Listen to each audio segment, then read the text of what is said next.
जय श्री कृष्ण, राधे राधे। आज की इस वीडियो में आप बुधवार के व्रत की कहानी सुनेंगे। वैसे तो बुधवार का दिन भगवान श्री गणेश को समर्पित किया गया है।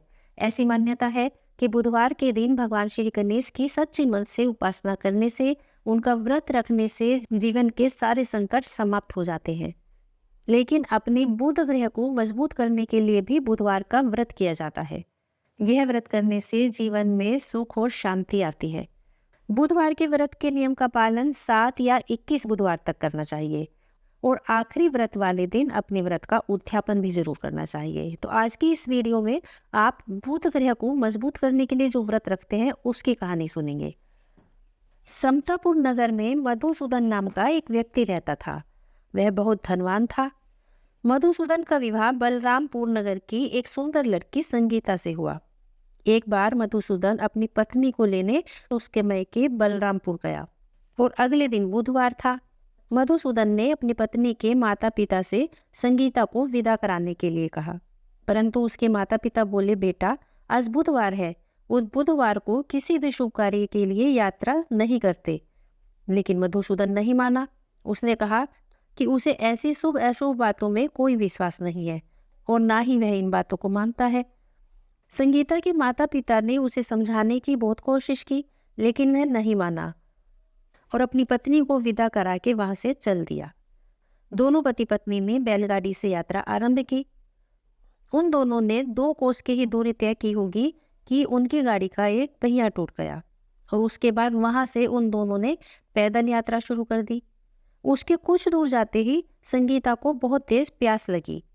तब मधुसूदन उसे एक पेड़ के नीचे बैठाकर पानी लेने चला गया और थोड़ी देर बाद जब मधुसूदन पानी लेकर वापस आया तो वह बुरी तरह हैरान हो गया, क्योंकि उसकी पत्नी के पास उसी का हमशक्ल, बिल्कुल उसके जैसा दिखने वाला एक दूसरा व्यक्ति बैठा था।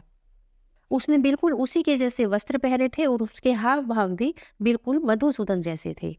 अब संगीता भी मधुसूदन को देखकर हैरान रह गई, क्योंकि उसके पास तो पहले ही उसी की शक्ल सूरत का एक दूसरा व्यक्ति बैठा था और वह उसे ही अपना पति समझ रही थी। अब वह इन दोनों में कोई अंतर नहीं कर पा रही थी। मधुसूदन ने उस व्यक्ति से पूछा कि तुम कौन हो और मेरी पत्नी के पास क्यों बैठे हो? तब मधुसूदन की बात सुनकर उस व्यक्ति ने कहा, अरे भाई, यह मेरी पत्नी संगीता है। मैं अपनी पत्नी को ससुराल से विदा करा के लाया हूँ, लेकिन तुम कौन हो जो मुझसे ऐसे प्रश्न कर रहे हो? तब मधुसूदन ने कहा कि तुम जरूर कोई चोर या ठग हो। यह मेरी पत्नी है, मैं इसे पेड़ के नीचे बैठाकर जल लेने गया था। इस पर उस व्यक्ति ने कहा, अरे भाई, झूठ तो तुम बोल रहे हो। संगीता को प्यास लगने पर जल लेने तो मैं गया था और मैंने तो पानी लाकर अपनी पत्नी को पिला भी दिया है। अब तुम चुपचाप यहाँ से चलते बनो, नहीं तो मैं सिपाहियों को बुलाकर तुम्हें पकड़वा दूंगा। दोनों में बहुत देर तक इसी तरह बहस होती रही और वो दोनों एक दूसरे से झगड़ा करने लगे। उन्हें लड़ते देख वहां बहुत सारे लोग इकट्ठे हो गए। भीड़ देखकर उस नगर के कुछ सिपाही भी वहां आ गए और वे सिपाही उन दोनों को पकड़कर राजा के पास ले गए। वहां जाकर उन दोनों ने अपनी अपनी कहानी राजा को सुनाई। सारी कहानी सुनकर राजा भी कोई निर्णय नहीं कर पाया। संगीता भी उन दोनों में से अपने वास्तविक पति को बिल्कुल नहीं पहचान पा रही थी। अंत में राजा ने उन दोनों को ही कारागार में डाल देने का फैसला सुनाया।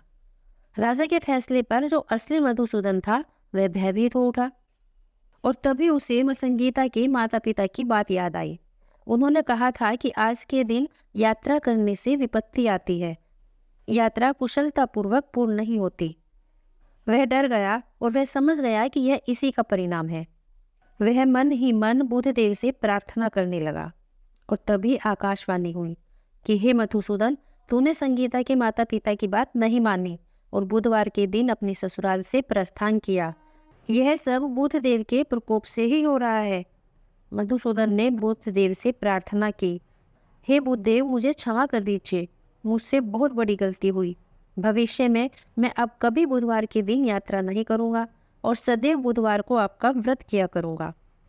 मधुसूदन के प्रार्थना करने से बुधदेव ने उसे क्षमा कर दिया और तभी दूसरा व्यक्ति राजा के सामने से गायब हो गया। राजा और दूसरे लोग इस चमत्कार को देखकर हैरान हो गए। बुधदेव की इस अनुकंपा से राजा ने मधुसूदन और उसकी पत्नी को सम्मानपूर्वक विदा किया। कुछ दूर चलने पर रास्ते में उन्हें अपनी बैलगाड़ी भी मिल गई। बैलगाड़ी का टूटा हुआ पहिया भी जुड़ा हुआ था। दोनों उसमें बैठकर समतापुर की ओर चल दिए। मधुसूदन और उसकी पत्नी संगीता दोनों बुधवार को व्रत करते हुए आनंद पूर्वक अपना जीवन यापन करने लगे और इस तरह बुद्ध देव की कृपा से उनके घर में खुशियां बरसने लगी। तो इस तरह जो भी स्त्री पुरुष विधि पूर्वक बुधवार का व्रत करके व्रत कथा सुनते हैं, बुद्ध देव उनके सभी कष्ट दूर करते हैं। बोलिए बुद्ध देव की जय। जय श्री कृष्ण। राधे राधे।